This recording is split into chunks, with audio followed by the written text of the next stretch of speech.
মুহূর্তে দেশ পরিচালনার দায়িত্ব যদি আপনি পেতেন প্রথম কি কাজ করতেন? ব্যক্তিগত গোলাম মাওলা রনি সপ্তাহে প্রায় বেশিরভাগ সময় রোজা রাখেন, বিষয়টি কি? না, এটা একটা ঠিক একটা ব্যক্তিগত বিষয়। এটার অনেক কিছু আছে। এই বিষয়টা ডিটেইলস এত অল্প সময়ের মধ্যে বলা সম্ভব না। সপ্তাহে কয়দিন আপনি রোজা রাখেন? সপ্তাহে একটা সময় আমি সপ্তাহে ৬ দিনই রোজা রাখতাম। এখন অল্টারনেট পিরিয়ডে একদিন পর রাখি।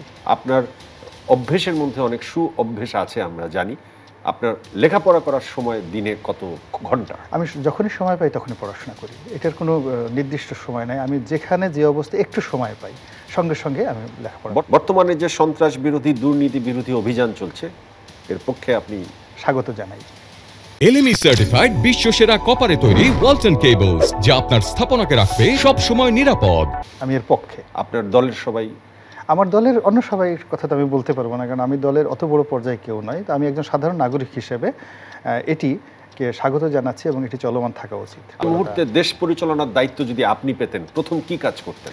আমি এটা আমার জন্য একটা অবান্তর প্রশ্ন। আমি এটা কখনোই স্বপ্ন দেখিও না, কল্পনা করি না। একটা দেশ পরিচালনা করা অনেক বিরাট ব্যাপার। আমি যেহেতু নিজে একটা বাস্তববাদী মানুষ, যেটাই আমার জন্য অসম্ভব ব্যাপার সেই বিষয়টা আমি স্বপ্নেও কল্পনা করি। রাজনীতিতে আপনি কাকে অনুকরণ করেন?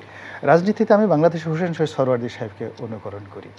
বাংলাদেশে এবং গ্লোবালি আমার কাছে রোনাল্ড রেগান ওনাকে ভালো লাগে।